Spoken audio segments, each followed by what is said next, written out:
Hello நண்பா, இந்த வீடியோவில் பென்ட்ரைவை எப்படி மொபைல் கூட கனெக்ட் பண்ணுறது அப்படின்னு தான் வந்து பார்க்க போகிறோம். பென்ட்ரைவையும் மொபைலையும் கனெக்ட் பண்ணுறதுக்கு உங்களுக்கு என்ன தேவைன்னா ஓடிஜி அடாப்டர் இல்லைனா ஓடிஜி கேபிள் வேணும்.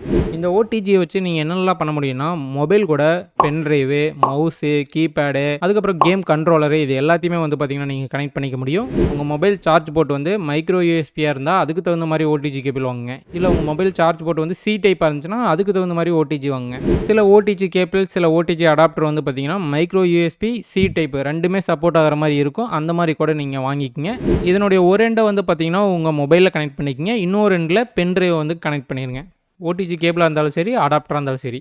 கனெக்ட் பண்ண உடனே உங்கள் மொபைல் நோட்டிஃபிகேஷனில் வந்து பார்த்தீங்கன்னா யூஎஸ்பி டிரைவ் கனெக்டடு இல்லைனா ஓடிஜி ஸ்டோரேஜ் டிடெக்டட்னு வரும். நெக்ஸ்ட் நீங்கள் உங்கள் மொபைலில் ஃபைல் மேனேஜர் ஓப்பன் பண்ணுங்கள். ஓப்பன் பண்ணிங்கன்னா இன்டர்னல் ஸ்டோரேஜ், எஸ்டி கார்டு இதெல்லாம் ஷோ ஆகும்ல, அதே இடத்துல வந்து பார்த்தீங்கன்னா உங்களுக்கு யூஎஸ்பி ஸ்டோரேஜும் ஷோ ஆகும். நார்மலாக உங்கள் மொபைலில் இருக்க ஒரு ஃபைலை எப்படி காப்பி பண்ணுவீங்களோ, மூவ் பண்ணுவீங்களோ அதே மாதிரி தான் வந்து பார்த்தீங்கன்னா மொபைல்லேருந்து பென்ட்ரைவுக்கு ட்ரான்ஸ்ஃபர் பண்ணுறதும், பென்ட்ரைவ்லேருந்து மொபைலுக்கு ட்ரான்ஸ்ஃபர் பண்ணுறதும். நீங்கள் எந்த ஃபைலை மூவ் பண்ணுமோ இல்லை காப்பி பண்ணுமோ அந்த ஃபைலை லாங் ப்ரெஸ் பண்ணிங்கன்னா மூவ் ஆப்ஷன், காப்பி ஆப்ஷன் காட்டும். அதை கிளிக் பண்ணி நீங்கள் வந்து பார்த்தீங்கன்னா பென்ட்ரைவ்லேருந்து மொபைலுக்கோ, மொபைல்லேருந்து பென்ட்ரைவுக்கோ வந்து பார்த்தீங்கன்னா ட்ரான்ஸ்ஃபர் பண்ணிக்கலாம்.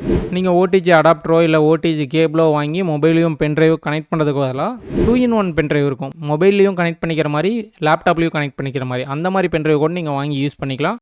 அதுக்கு வந்து பார்த்திங்கன்னா உங்களுக்கு ஓடிஜி தேவைப்படாது. உங்கள் மொபைல் சார்ஜிங் போட்டு சி டைப்பாக இல்லை மைக்ரோ யூஎஸ்பியான்னு பார்த்து அதுக்கு தகுந்த மாதிரி நீங்கள் வாங்கிக்கிங்க. இல்லைனா நீங்கள் சில பென்ட்ரைவ் வாங்கும்போதே வந்து பார்த்தீங்கன்னா ஓடிஜியும் ஃப்ரீயாக வரும். அந்த மாதிரி பென்ட்ரைவோ இல்லை மொபைலுக்கே வந்து பார்த்தீங்கன்னா செப்பரேட்டாக பென்ட்ரைவ்ஸும் இருக்குது. அந்த மாதிரி பென்ட்ரைவ் கொண்டு நீங்கள் வேணா வாங்கிக்கலாம். ஃப்ளிப்கார்ட்டில் இருக்கக்கூடிய சில best OTG cable, OTG adapter, mobile pendrives, OTG cable ஃப்ரீயாக வரக்கூடிய பென்ட்ரைவ்ஸோடைய லிங்க்லாம் வந்து பார்த்தீங்கன்னா வீடியோவில் டேக் பண்ணியிருக்கேன். செக் பண்ணி பாருங்கள். ஓகே நண்பா, இந்த வீடியோ யூஸ்ஃபுல்லாக இருந்துச்சுன்னா டெக் தமிழ் சேனலுக்கு சப்ஸ்கிரைப் பண்ணாமல் சப்ஸ்கிரைப் பண்ணிங்க. ஓகே, நெக்ஸ்ட் ஒரு வீடியோ சந்திப்போம். By guys.